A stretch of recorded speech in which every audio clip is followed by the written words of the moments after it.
मंथन current affairs magazine 67वीं BPSC प्रारंभिक परीक्षा को ध्यान में रखते हुए यह करंट अफेयर्स मैं आपको करवा रहा हूँ। आज का जो टॉपिक है राष्ट्रीय शिक्षा नीति 2020। अभी हम बात करेंगे राष्ट्रीय शिक्षा नीति 2020। सबसे पहले इसे आप पहले जिस भाषा में मैं समझाता हूँ पहले आप समझिए, उसके बाद इसे लाइन बाय लाइन मैं यहाँ पे देखूँगा। ठीक है, चलिए समझिए राष्ट्रीय शिक्षा नीति 2020 क्या है। तो यह जो नीति है यह कस्तूरी रंगन समिति की अनुशंसा पर लाई गई है। 1986 वाली राष्ट्रीय शिक्षा नीति को प्रतिस्थापित करेगी, ये बात आप ध्यान रखिए। जो 10+2 का जो मॉडल है, अभी हम लोग क्या करते हैं 10th पढ़ते हैं, उसके बाद 2 क्लास और 12th 10+2 का मॉडल चल रहा है, लेकिन इसके जगह पे 5+3+3+4 वाले मॉडल आएंगे, है ना। इसमें 5+3+3+4 की मॉडल की बात की गई है। और इसमें यह है कि इसमें सकल नामांकन अनुपात, उच्च संस्थानों में सकल नामांकन अनुपात 26% अभी वर्तमान में है, इसे 50% करने की बात की गई है। उच्च शिक्षण संस्थानों में सकल नामांकन अनुपात अभी 26 है, इसे 50% करने का लक्ष्य रखा गया है। और इसमें मैं आपको बता दूं, राष्ट्रीय जो शिक्षा नीति है इसमें 8 राज्यों में मातृभाषा में इंजीनियरिंग कराई जाएगी। वो 8 राज्य कौन सा है तो अभी हम लोग पढ़ेंगे आगे लाइन बाय लाइन, तो आपको वहाँ पर दिखाई पड़ेगा। और इसमें मैं आपको बता दूँ राष्ट्रीय जो शिक्षा नीति है इसमें सांकेतिक भाषा को विषय का दर्जा दिया जाएगा। सांकेतिक भाषा में विषय का दर्जा देने से क्या होगा, हमारे समाज में कुछ ऐसे स्टूडेंट हैं जो आँख से नहीं देख सकते, कान से नहीं सुन सकते, उन्हें सांकेतिक भाषा, उन्हें शिक्षा के लिए सांकेतिक भाषा का सहारा लेना पड़ता है। तो सांकेतिक भाषा को दर्जा दी जाएगी विषय का। इससे 3 लाख स्टूडेंट को हमारे देश में फ़ायदा होगा। ठीक है, अब इसमें शिक्षकों को तकनीकी प्रशिक्षण देने की बात की गई है, इसमें गांव में प्ले स्कूल खोलने की बात की गई है। तो इन सारे बात पर राष्ट्रीय शिक्षा नीति संग्रहित बताई गई राष्ट्रीय शिक्षा नीति में। तो चलिए अब हम देखते हैं लाइन बाय लाइन एक एक लाइन को। राष्ट्रीय शिक्षा नीति 1986 को प्रतिस्थापित करने हेतु कस्तूरी रंगन समिति की अनुशंसा पर लाई गई थी। आपसे क्वेश्चन पूछ देगा किस नीति को प्रतिस्थापित करा शिक्षा नीति 2020, तो 1986 को। किसके अनुशंसा पर, तो कस्तूरी रंगन समिति के अनुशंसा पर। 10+2 का मॉडल था, शैक्षणिक मॉडल की जगह पर 5+3+3+4 प्रणाली का क्रियान्वयन किया जाएगा। वर्तमान में हम लोग 10वां पढ़ते हैं, फिर इसका 2 क्लास और पढ़ते हैं तो 12th इसको इंटर कहा जाता है। लेकिन अब जो पैटर्न चलेगा 5वां क्लास तक, फिर 3 क्लास का एक पैटर्न चलेगा, फिर 3 क्लास का एक पैटर्न चलेगा, फिर 4 क्लास का पैटर्न चलेगा। तो इस प्रणाली को क्रियान्वयन किया जाएगा। आगे देखिए, मानव संसाधन विकास मंत्रालय जो है उसका नाम बदलकर शिक्षा मंत्रालय किया गया है। किसमें, राष्ट्रीय शिक्षा नीति में। मानव संसाधन विकास का मंत्रालय का नाम किसमें बदल दिया गया, शिक्षा मंत्रालय के रूप में किया गया है। NEP यानी कि नेशनल एजुकेशन पॉलिसी 2020 जो है, इसके तहत उच्च शिक्षण जो संस्थान है उसमें सकल नामांकन अनुपात को 26.3% से बढ़ाकर 50% करने की बात की गई, ये लक्ष्य रखा गया है। स्नातक पाठ्यक्रम पर किस प्रकार का पैटर्न है, तो 1 वर्ष के बाद सर्टिफिकेट दे दी जाएगी, 2 वर्ष के बाद एडवांस डिप्लोमा दी जाएगी, 3 वर्ष तक स्नातक डिग्री प्रदान कर दी जाएगी, 4 वर्ष के बाद शोध के साथ स्नातक है ना करवाया जाएगा। आगे देखिए, भारत उच्च शिक्षा आयोग राष्ट्रीय शिक्षा नीति 2020 में चिकित्सा एवं कानूनी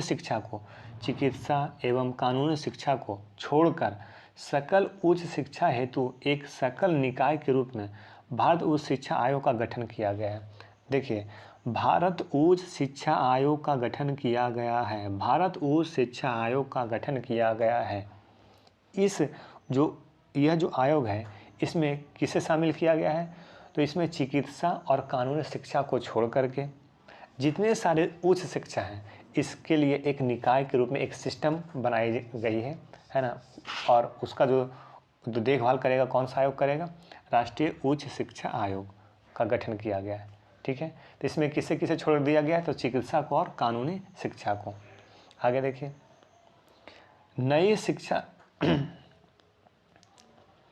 नई शिक्षा नीति से संबंधित प्रमुख पहले क्या है, यूपी उत्तराखंड समेत 8 राज्यों में मातृभाषा में इंजीनियरिंग कराई जाएगी।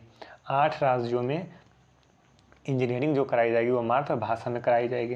वो 8 राज्य कौन कौन सा है, तो राजस्थान, आंध्र प्रदेश, उत्तर प्रदेश, पश्चिम बंगाल, तमिलनाडु, उत्तराखंड।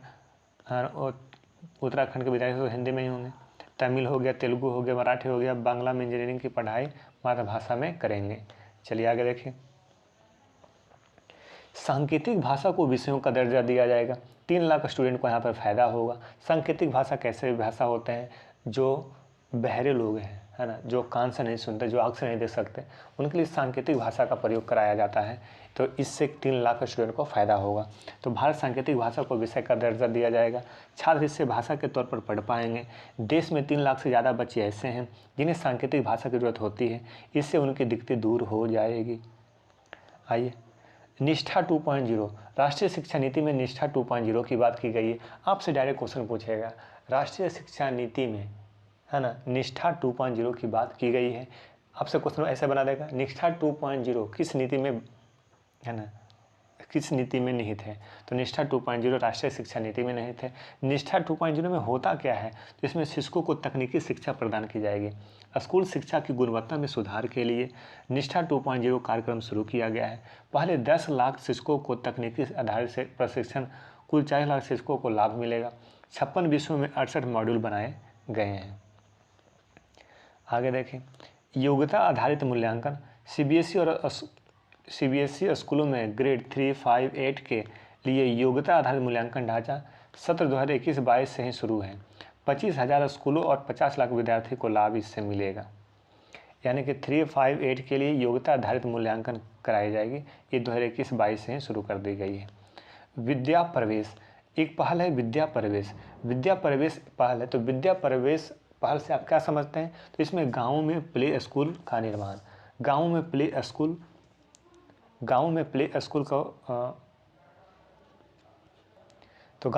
स्कूल का निर्माण कराया जाएगा। विद्या प्रवेश का मतलब यह हुआ। ये राष्ट्रीय शिक्षा नीति में दिखाया गया। प्ले आधारित स्कूल शिक्षा मॉडल के तहत विद्या प्रवेश योजना ग्रेड 1 से 3 महीने का कोर्स या अर्ली लर्निंग आउटकम पर आधारित होगा। अब प्ले स्कूल की अवधारणा गाँव-गाँव में पहुँचेगी। प्ले स्कूल क्या है, कैसे होते हैं? प्ले स्कूल 5 वर्ष से कम के बच्चे जब स्कूल में जाते हैं उसे प्ले स्कूल कहा जाता है। ठीक है, आइए आगे। आर्टिफिशियल इंटेलिजेंस वेबसाइट भी लॉन्च की गई है।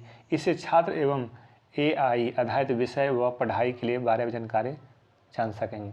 यानी कि आजकल के युग में आर्टिफिशियल इंटेलिजेंस का नॉलेज होना बहुत ज़रूरी है, इसलिए इन सब पर भी बात की गई है। तो आशा करता हूँ कि आपको राष्ट्रीय शिक्षा नीति सारा पॉलिसी आपको समझ में आ गया होगा। ठीक है, चलिए अगला टॉपिक स्टार्ट करते हैं।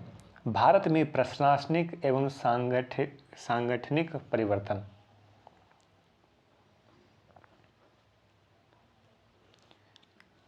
तो देखा जाए इसे, सहकारिता मंत्रालय का गठन। जुलाई 2021 में केंद्र सरकार ने सहकार से समृद्धि के स्वप्न को साकार करने के लिए ऐतिहासिक कदम उठाते हुए एक अलग सहकारिता मंत्रालय का गठन किया है। इसकी जिम्मेदारी केंद्रीय गृह मंत्री अमित शाह को सौंपी गई है। सहकारिता मंत्रालय बनाने की जिम्मेदारी किसे है? अमित शाह को दी गई। यह मंत्रालय देश में सहकारिता आंदोलन को मजबूत करने के लिए एक अलग प्रशासनिक, कानूनी और नीतिगत ढांचा प्रदान करेगा। ठीक है, आगे देखिए। जहाज रानी का नाम बदला गया है। नवंबर 2020 में जहाज रानी का नाम बदलकर अब पतन, पोत और परिवहन और जलमार्ग मंत्रालय कर दिया गया है। दादर नगर हवेली और दमन एवं दीव केंद्र शासित प्रदेशों का विलय किया गया। आगे देखें।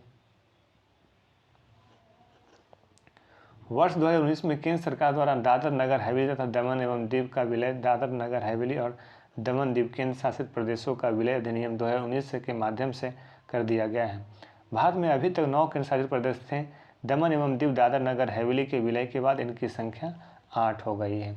तो किसे किसे मिलाया गया है? दमन एवं दीव और दादर नगर हवेली को एक में विलय कर दिया गया, मिला दिया गया है। तो 9 थी, अब 8 हो गई केंद्र शासित प्रदेश।